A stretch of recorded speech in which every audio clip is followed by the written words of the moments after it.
Hello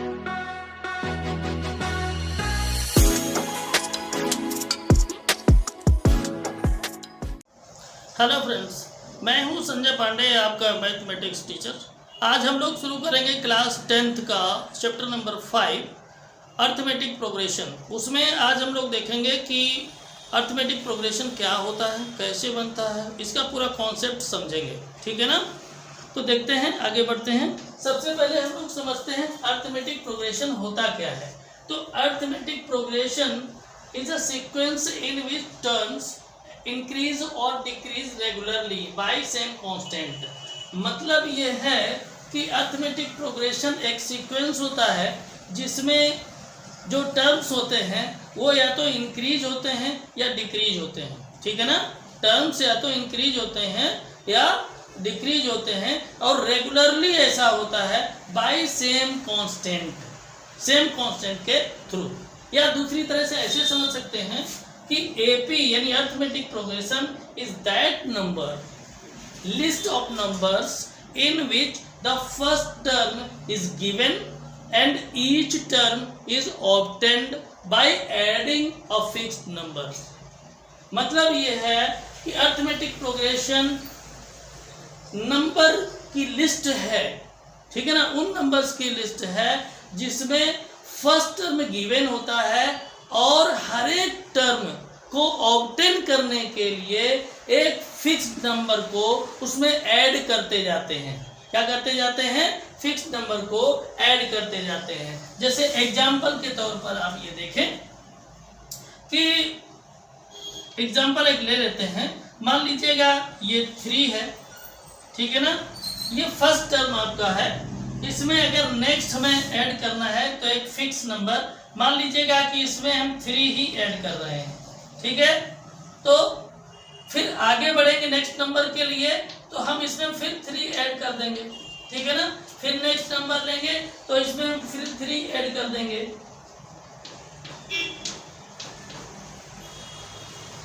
ठीक है? तो इसी तरीके से हम करते जाएं तो हमारा ये AP बन जाएगा। देखिए नंबर क्या आ जाएगा, ये हो जाएगा 3, ये 6 और 9 और ये 12। ठीक है ना? तो आप ये देखेंगे कि यहाँ पर एक फिक्स नंबर है 3, जिसको हम इसमें लगातार ऐड करते गए और हमें अगले जो टर्म्स है वो मिलते चले गए। तो इस तरह से अगर हम देखें तो ये हमारा एक AP बन के तैयार हो गया। ठीक है ना? ये वाला जो होता है यानी पहले जो होता है इसको हम कहते हैं फर्स्ट टर्म। क्या कहते हैं? इसको फर्स्ट टर्म बोलते हैं, फर्स्ट टर्म। ठीक है ना? ये जो होता है ये फर्स्ट टर्म होता है। ठीक है?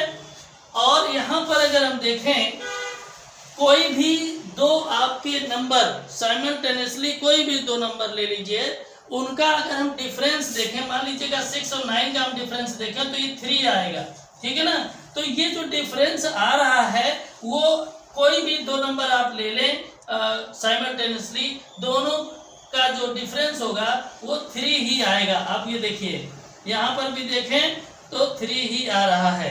अगर AP होगा तो आपका इस तरीके से जो डिफरेंस है वो सेम होगा, और इस डिफरेंस को हम कहते हैं कॉमन डिफरेंस। क्या कहते हैं? Common difference. याद रखिएगा। ठीक है ना?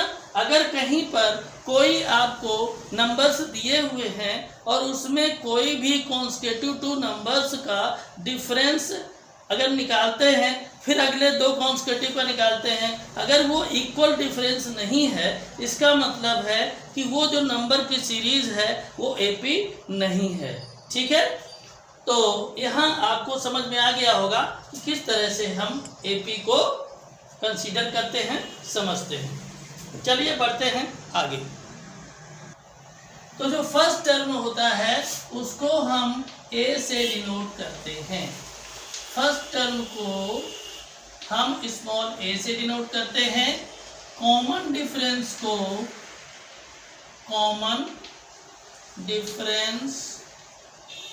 हम D से डिनोट करते हैं। ठीक है? और नंबर ऑफ टर्म्स को हम डिनोट करते हैं N से। ठीक है? और इसके बाद लास्ट टर्म जो होता है उसको हम स्मॉल एल से डिनोट करते हैं, ठीक है ना। और जो nth टर्म होता है उसको हम an से डिनोट करते हैं। किससे करते हैं? an से डिनोट करते हैं, ठीक है। यहाँ पर सम ऑफ ऑल टर्म्स, इसको हम s से डिनोट करते हैं, ठीक है। इन सिंबल्स को आप लोग एक बार नोट कर लें, ठीक है।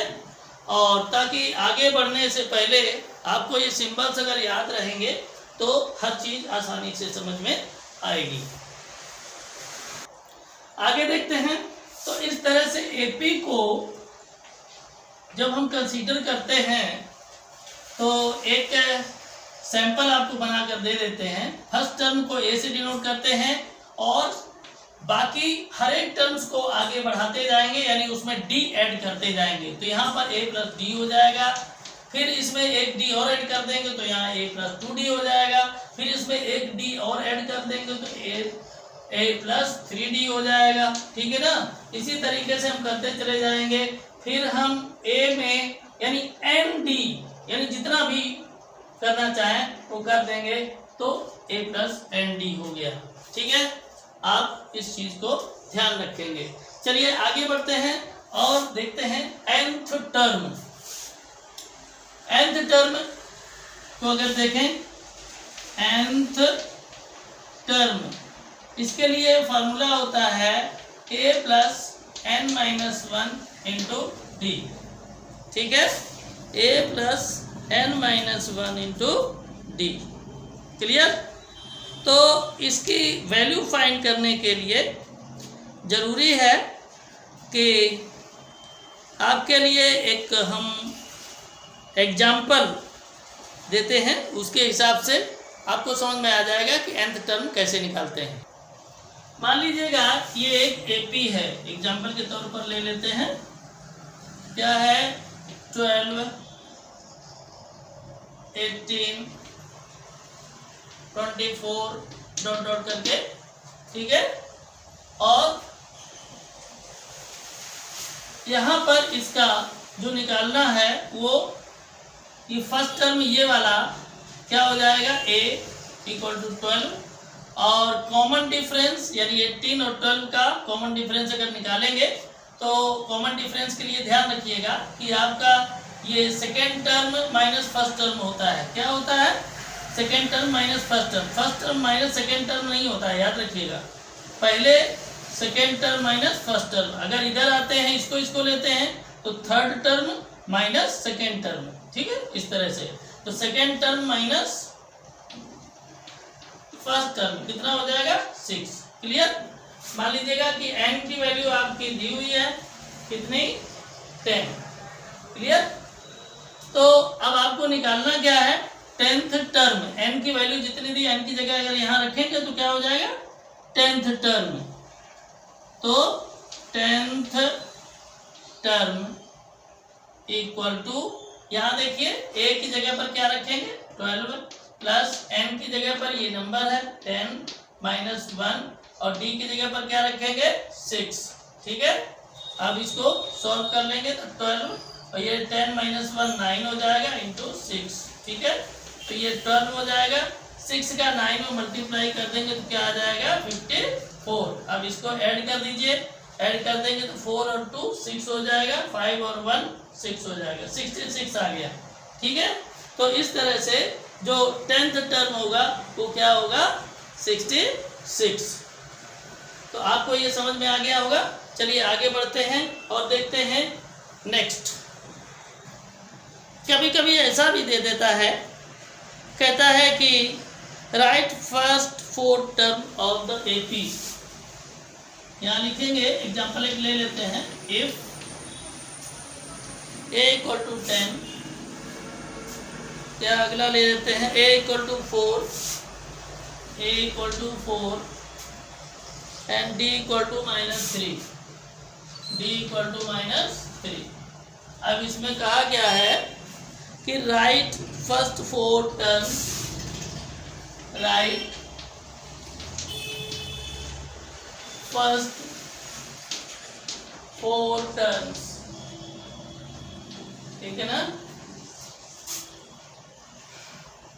Of the AP, of the AP.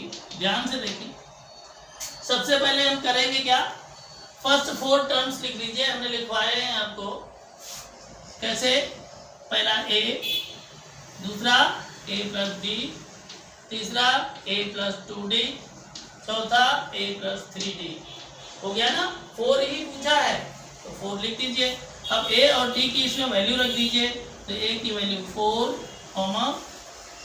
यहाँ a प्लस डी यानी 4 प्लस d की वैल्यू -3 है, और यहाँ 4 प्लस 2 इंटू -3, और यहाँ क्या हो जाएगा 4 प्लस 3 इंटू -3। क्लियर। अब इसको सॉल्व कर लीजिए तो हो जाएगा 4, और यहाँ हो जाएगा 4 -3, और ये 3 2 जा 6 यानी 4 -6, और यहाँ 3 3 जा 9 यानी 4 -9। Clear.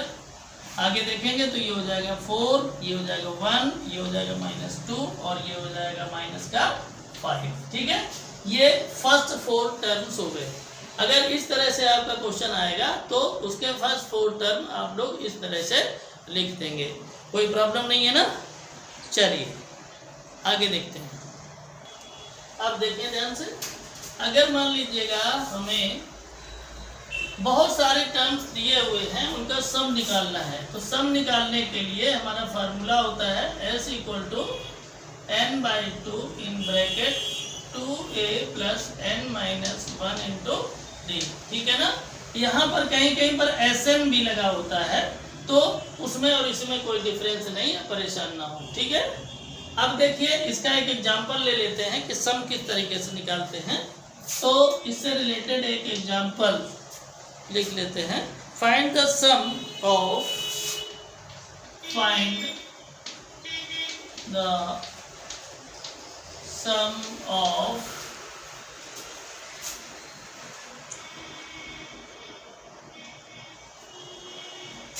AP 2, 7, 12, 2, 7, 12 to 10 terms, to 10 terms। Clear. अब देखिए इसमें आपका ये जो फर्स्ट वाला है ये 2, ये क्या है, फर्स्ट टर्म है, यानी a = 2 हो जाएगा, और d निकालेंगे, d का मतलब है second term minus first term, तो ये हो जाएगा 7 - 2 = 5। ठीक है। और ये टोटल जो नंबर ऑफ टर्म्स हैं ये n की वैल्यू है, तो ये 10 हो जाएगा। क्लियर। तो अब यहाँ पर अगर हम देखें तो सम हमें निकालना है इसमें 10 टर्म्स के, तो ये फार्मूला हम लगा देंगे सम के लिए, s = n/2 in bracket 2a + n-1 into d। Clear. Value रख दीजिए, n की वैल्यू 10 है, 10/2 2, और a की वैल्यू कितनी है 2 प्लस n की जगह 10 - 1, और d की वैल्यू कितनी आपकी आई 5। ठीक है। तो ये हो जाएगा 2 5 जा 10, यानी यहाँ 5 हो जाएगा, 2 2 जा 4, और यहाँ 10 - 1 9 इंटू 5। ठीक है। अब देखिए ये 5 तो यहीं रह जाएगा, यहाँ पर अगर देखें तो हो जाएगा 4 + 5 9 जा 45। ठीक है। अब 4 और 45 को अगर हम क्या कर देंगे, ऐड कर देंगे, तो आ जाएगा 49। क्लियर। 49 आ जाएगा। अब इसका अगर हम मल्टीप्लाई करें तो मल्टीप्लाई करने पर कितना आ जाएगा 245। क्या आएगा 245। तो देखिए इस तरह से हम जो है टर्म्स का सम निकाल सकते हैं। इसकी एक कंडीशन ये भी होती है, कभी कभी ऐसा होता है कि लास्ट टर्म दे दिया जाता है। ठीक है। और जब लास्ट टर्म दे दिया जाता है तो उसका फार्मूला और कंडीशन दोनों चेंज हो जाते हैं। तो चलिए देखते हैं वो कैसे होता है। कभी कभी ऐसा होता है कि दे दिया जाता है, उसमें नंबर ऑफ टर्म्स दिए होते हैं और लास्ट टर्म की वैल्यू भी दी होती है, ठीक है। तो उसके लिए सम निकालने के लिए एक फार्मूला होता है S = n/2 in bracket a + l, ठीक है ना। ये फार्मूला अप्लाई होता है उसके लिए, क्लियर। तो इस तरह का एक एग्जांपल ले लेते हैं और सॉल्व करके देखते हैं कैसे ये होता है। यहाँ पर देखें, यहाँ पर ये हो जाएगा आपका फर्स्ट टर्म यानी a = 34 और d = कितना हो जाए, d का इसमें कोई ज़रूरत ही नहीं, लास्ट टर्म आपका दिया हुआ है l, लास्ट टर्म को l से डिनोट करते हैं। इसके बाद में इसमें जो टर्म्स हैं वो कितने होंगे, सबसे पहले कॉमन डिफरेंस निकाल लीजिए। तो कॉमन डिफरेंस हो जाएगा 32 - 34 यानी -2 आ जाएगा, ठीक है। तो पहले हम लोग क्या करेंगे, n की वैल्यू निकालेंगे, क्योंकि n देखिए a की वैल्यू यहाँ दी हुई है, l की वैल्यू भी आपकी ये गिवन है, ठीक है। अब n की वैल्यू नहीं है तो n की वैल्यू कैसे निकालेंगे, n की वैल्यू निकालने के लिए हम लोगों को सबसे पहले फार्मूला लगाना पड़ेगा l = a + n - 1 × d, ठीक है। l की वैल्यू कितनी है 10 = a की वैल्यू 34 + n - 1 और d की वैल्यू -2, क्लियर। तो ये हो जाएगा 10 = 34 और -2 का मल्टीप्लाई करेंगे तो हो जाएगा -2n + 2, ठीक है। तो ये 10 = ये 34 और 2 36 हो जाएंगे, -2n हो जाएगा ना। अब देखें 10 और ये 36 को इधर कर लेंगे लेफ्ट में तो माइनस में आ जाएगा, = -2n, क्लियर। अब देखिए 36 से 10 को अगर माइनस कर देंगे तो -26 आ जाएगा और ये कितना हो जाएगा, -2n हो जाएगा। क्या हो जाएगा, -2n। अब देखें यहाँ पर ये माइनस से माइनस कैंसिल आउट हो जाएगा तो क्या बचेगा, 2n = 26, देन n = 26/2, तो ये आ जाएगा 13 आ जाएगा ना। अब हम सम निकाल सकते हैं, यानी s = n/2 in bracket a + l, clear. तो n की वैल्यू कितनी आई 13/2 और a कितना है 34, लास्ट टर्म कितना है 10, क्लियर। ये हो जाएगा 13/2 × 34 और 10 कितना हो जाएगा 44, तो 44 को हम 2 से डिवाइड कर देंगे तो आ जाएगा 22, क्लियर। अब इसको अगर मल्टीप्लाई हम करेंगे 22 × 13 तो 13 2 जा कितना हो जाएगा 26, कैरी 2 और 13 2 जा 26 और 2 28, यानी 286 आ जाएगा। कितना आ जाएगा 286। तो अगर इस तरीके से आपका क्वेश्चन दिया हुआ है तो उसको इस फार्मूले के थ्रू हम सॉल्व करेंगे, लेकिन उससे पहले ये ध्यान रखिएगा आपको जो फार्मूला अप्लाई करना है उसको देख लेना है कि जो आपको फाइंड करना है उसके अलावा बाकी सब की वैल्यू दी है या नहीं दी है। तो अगर ये मैं देखें तो n की वैल्यू नहीं दी थी तो देखिए हमने इस फार्मूले से n की वैल्यू निकाली, इसके बाद में सम का फार्मूला लगा करके वैल्यू फाइंड की है, ठीक है। तो इसी तरह से आपको वैल्यू फाइंड करना है, याद रखिएगा।